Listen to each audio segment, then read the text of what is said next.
নমস্কার বন্ধুরা, আমাদের চ্যানেলে আপনাদেরকে স্বাগত জানাই।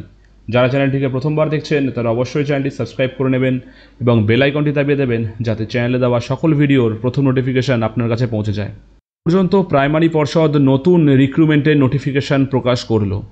এই ভিডিওতে অফিসিয়াল নোটিফিকেশান সহকারে কোন ক্যাটাগরির রিক্রুটমেন্ট, তার ভ্যাকান্সি কত, তাতে কীভাবে অ্যাপ্লাই করতে পারবেন, তার এলিজিবিলিটি কী, সম্পূর্ণ ডিটেলস নিয়ে আমরা আলোচনা করব।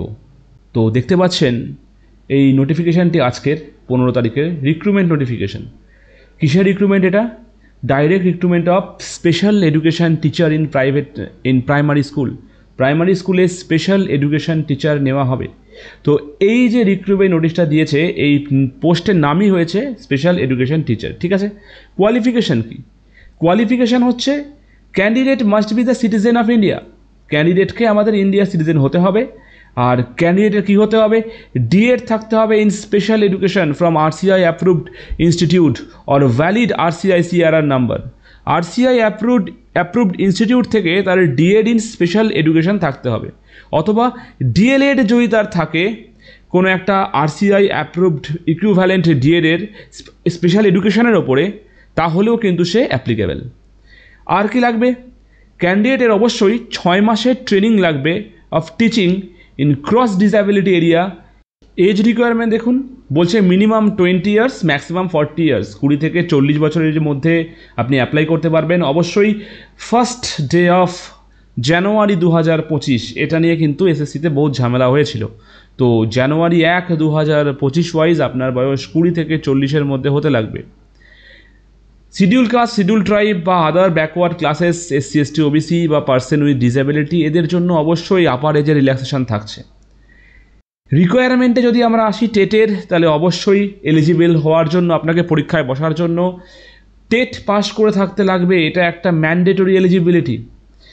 এবং যে সমস্ত ক্যান্ডিডেট অলরেডি টেস্ট পাস করেছে, আগেও পাস করে ফেলেছে, যেমন 2022-এর একটা টেট হয়ে গেছে, 2016-র টেট হয়ে গেছে, 14-র টেট হয়ে গেছে, এই যে টেটগুলো ছিল, যারা পাস করে থাকেন তারাও কিন্তু অ্যাপ্লাই করতে পারবেন, তারাও এলিজেবল।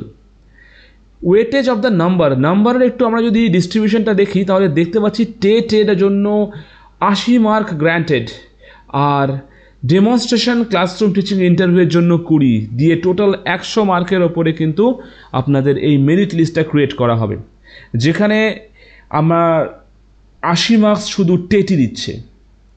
আচ্ছা, preference of DPSC, candidate is required to give a preference of DPSC under jurisdiction of which she is posted if selected availability. আপনি যদি কোন ডিপিএসসির আন্ডারে চাকরি করতে চান, সেটা আপনাকে ওখানে অবশ্যই অ্যাপ্লাই করতে হবে। ফিজ, জেনারেলদের জন্য 600 টাকা, জেনারেলদের অগাধ টাকা থাকে তাই 600 টাকা।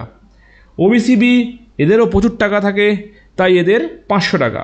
আর এসসি এসটি কিছু বললাম না, এদের 1 পয়সাও লাগবে না, এরা ফ্রি, একদম পয়সা লাগবে না। শুধু জেনারেল আর ওবিসি এবি এদের জন্য টাকা লাগবে 600 এবং 500 করে। রিজার্ভেশন ক্যাটাগরি অ্যাকর্ডিং টু গভর্নমেন্টের নিয়ম। আর অ্যাপ্লিকেশান হবে অনলাইন, যেটা এখনও শুরু হয়নি, শুরু হতে চলেছে। তো এই ছিল আমাদের রিক্রুটমেন্ট নোটিফিকেশান। রিক্রুটমেন্ট যখন অনলাইন শুরু হবে, আশা করি মোটামুটি সবাই অ্যাপ্লিকেশান করতে পারবেন যারা টেট পাস করেছেন। তাই দেখা যাক কবে এবার রিক্রুটমেন্ট অ্যাপ্লিকেশানটা স্টার্ট হয়। আজকে খবরটি এই পর্যন্তই। ধন্যবাদ।